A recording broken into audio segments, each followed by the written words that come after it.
नमस्कार दर्शक बंधु आसतु जाना मेष राशि व्यक्तिशेष जून मासर राशिफल। मेष राशि जून 2025 मासर राशिफल। यही मासर आपण जीवन में कौन घटिपारे आसतु यह वीडियो जाना। जय श्रीराम। मेष राशि प्रिय दर्शक बंधु आपण को स्वागत। आसतु आज आम देखा मेष राशि जून मासर संपूर्ण राशिफल। कार्य, धन, प्रेम, परिवार, शिशु, आत्मिक उन्नति सहित जीवनर समस्त प्रमुख दिगगुड़िक। कार्य व्यवसाय जून मासरे आपणक कार्य क्षेत्र नुआ अवसर आसीपारे। व्यवसायी लोकों को बड़ डील मिलिबो, किंतु सतर्कता अवलंबन करंतु। दुईटी कथा को ध्यान दियंतु। अनावश्यक झगड़ारू दूरे रुहंतु। कौनसी बृहत निवेश पूर्वरु चिंता भावना भल भावे चिंता करी कार्यटी को करंतु।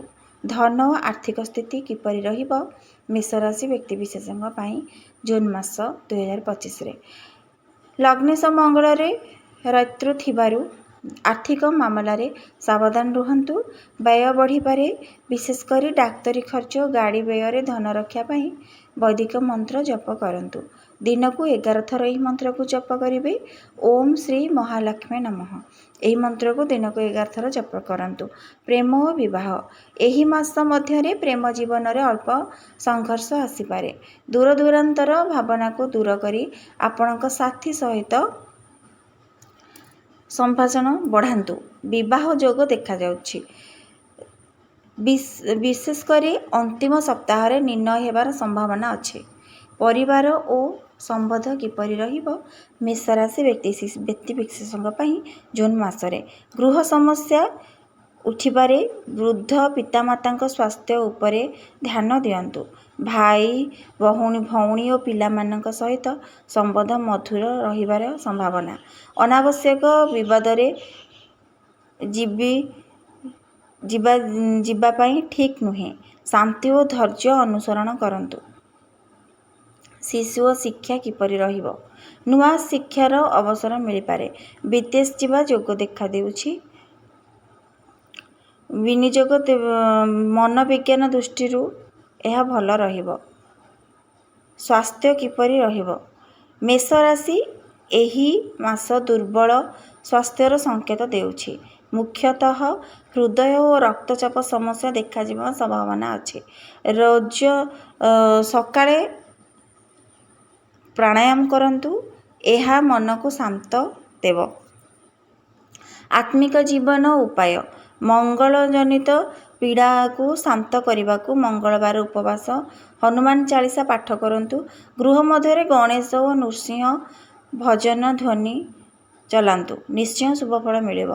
कार्यक्षेत्र नूतन अवसर मिल पारे। जो माने नूतन चाकरी खोजुछंती से माने जून मध्य शुभ समय देखिपारे। व्यवसाय लाभ देखिबे, किंतु अति क्रम करी व्यय करने को बंचंतु। पितामाता सहित भल संपर्क रहिबो। आर्थिक अवस्था आपणकर किपरि रहिबो। अर्थ प्रवाह थिबा बेले अन्य पक्षरे अनावश्यक व्यय मध्य हेबा संभावना। व्यय उपर नियंत्रण रखिले आपणक निज लक्ष्य पई संचय करि परिबे। जमी गृह बा बृहत व्यवसाय विनियोग पई यह शुभ समय नुहे। विवाहित जीवन शांतिपूर्ण रही पारे, किंतु मनोमालिन्य आसीपारे। तेणु आपणक संगिनी सह बुझापूर्वक आचरण करंतु। प्रेम जीवन में किछि नुआ मनोभाव आसीपारे। नूतन संपर्क शुरू हेबार संभावना देखा देउछि। विवाह पाई चिंता करुथिबा लोक माने एही मासर शेष दिन रे शुभ संबंध मिल पारे। छात्र छात्री एही मास अनुकूल रहिबार मनोजग बढ़िबो। जो माने एंट्रांस एग्जाम देउछंती सेमानंक फल रे सफलता मिल पारे। अभिभावक माने निज संतानक शिक्षा उपर ध्यान दियंतु। स्वास्थ्य एही जून मासरे शारीरिक शक्ति भल रहिबा सत्वे मन विक्षोभ आसी पारे। मेष राशि व्यक्ति विशेष मानक पाई रक्तचाप, दांत एवं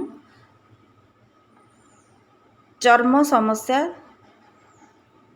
ରହୁଛି ଆପଣ ଧ୍ୟାନ ଦିଅନ୍ତୁ। ଯୋଗ ପ୍ରାଣାୟାମ ଆଦି କରି ସ୍ଥିରତା ଆଣନ୍ତୁ। ଉପାୟ କ'ଣ କରିବେ? ମେଷ ରାଶିର ବ୍ୟକ୍ତିବିଶେଷମାନେ ମନ ଦେଇ ଶୁଣନ୍ତୁ। ମଙ୍ଗଳବାର ହନୁମାନ ଚାଳିଶା ପାଠ କରନ୍ତୁ। ଭଲ ରଙ୍ଗର ବସ୍ତ୍ର ଧାରଣ କରନ୍ତୁ। ଲାଲ ରଙ୍ଗର ବସ୍ତ୍ର। ମଙ୍ଗଳ ଗ୍ରହ ପାଇଁ ମିଠା ଭୋଗ ଦିଅନ୍ତୁ। ଏହି ଉପାୟ କଲେ ଜୀବନ ସରଳ ସୁନ୍ଦରରେ ଅତିବାହିତ ହେବ। ଯଦି ଭିଡ଼ିଓଟି ଭଲ ଲାଗିଲା ଭିଡ଼ିଓଟିକୁ ଲାଇକ୍ କରିବେ, ଚ୍ୟାନେଲଟିକୁ ନିହାତି ସବସ୍କ୍ରାଇବ୍ କରିବେ। କମେଣ୍ଟ ବକ୍ସରେ ଜୟ ଜଗନ୍ନାଥ ନିଶ୍ଚିନ୍ତ ଲେଖିବେ। ମୁଁ ପ୍ରଭୁଙ୍କ ନିକଟରେ ପ୍ରାର୍ଥନା କରୁଛି ସାରା ଜଗତବାସୀଙ୍କୁ ସୁଖରେ ରଖନ୍ତୁ। ସବୁବେଳେ ମନରେ ଭଗବାନଙ୍କ ନାମ ନେଇ ଆପଣ ସବୁ କାର୍ଯ୍ୟ ଆରମ୍ଭ କରନ୍ତୁ, ନିଶ୍ଚିନ୍ତ ସଫଳତା ପାଇବେ। ସବୁବେଳେ ସେ ଭଗବାନଙ୍କ ନିକଟରେ ନିଜ ମନକୁ ସ୍ଥିର ରଖନ୍ତୁ। କେବଳ ଭଗବାନଙ୍କ ନାମ ହିଁ ଜପ କରନ୍ତୁ। ଆପଣଙ୍କର ସମସ୍ତ କାର୍ଯ୍ୟ ନିହାତି ସଫଳ ହେବ। ରହିଲି, ଜୟ ଜଗନ୍ନାଥ।